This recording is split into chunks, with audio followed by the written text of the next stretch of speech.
Oi, gente! Hoje eu vou falar para vocês sobre um tema que vem gerando muita polêmica da doutrina, que é a respeito da natureza jurídica da decisão que fixa o valor do quantum de beatur a ser executado na fase de liquidação de sentença. Nós sabemos que o novo CPC ele trouxe o sincretismo processual, dizendo que o processo é um processo sincrético que possui duas fases, a fase de conhecimento e a fase de execução. E nesse interregno, pode acontecer uma terceira fase, que é a chamada fase de liquidação de sentença. Isso acontece quando o juiz profere uma sentença ilíquida. Nós sabemos que, em razão do princípio da congruência, o juiz precisa proferir uma sentença de acordo com o pedido. E a gente sabe que o pedido da petição inicial ele tem que ser certo e determinado. Só que existem situações que o pedido vai ser genérico.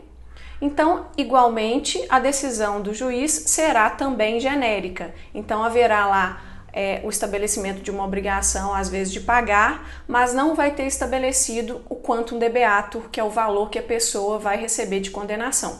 Isso acontece muitas vezes, um dos exemplos é de quando, por exemplo, a vítima ainda está sofrendo os danos, as consequências do ato ou do fato que geraram aquele direito para ela. Então, por exemplo, se a vítima está internada, no momento em que foi ajuizada a ação, ela não vai ter ali condições de aferir o valor, e apresentar a determinação a respeito do objeto de condenação. Então, é claro que o juiz vai proferir ao final uma sentença que vai ser genérica e essa sentença, antes de ser executada, precisa passar por essa fase de liquidação de sentença.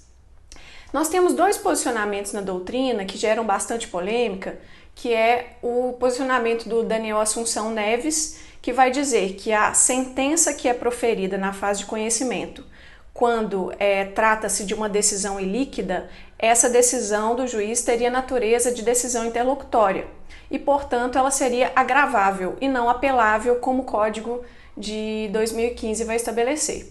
O Fred Didier, ao contrário, ele vai defender que essas decisões, tanto a decisão que é proferida na fase de conhecimento e a decisão que fixa o quantum de beatur vai ter natureza de sentença. Então, ambas seriam apeláveis.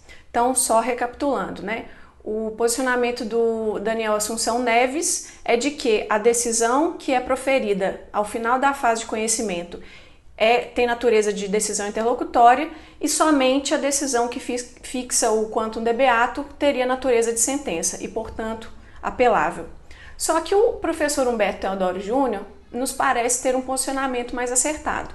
Ele vai dizer o seguinte: nos casos da liquidação de sentença, ambas as decisões podem ter natureza de sentença ou decisão interlocutória.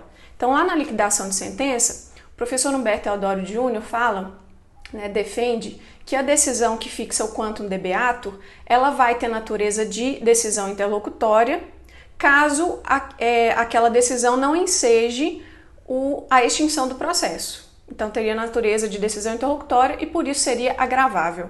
E ela teria natureza de sentença quando ela, por exemplo, chega ao valor da liquidação em zero, em que colocaria fim ao processo. Então, nesse caso, ela teria natureza de sentença e, portanto, seria apelável. Tá? E ele lembra também que o posicionamento do STJ é nesse sentido. E o STJ considera erro crasso do advogado que escolhe, quando a decisão em liquidação ela não põe fim ao processo e o advogado escolhe a apelação e não o agravo de instrumento como recurso, o STJ considera como erro crasso. Da mesma forma, o STJ também considera como erro crasso caso o advogado tenha escolhido o agravo de instrumento na decisão que foi proferida e colocou fim ao processo porque chegou à conclusão que nada seria devido ali na fase de execução.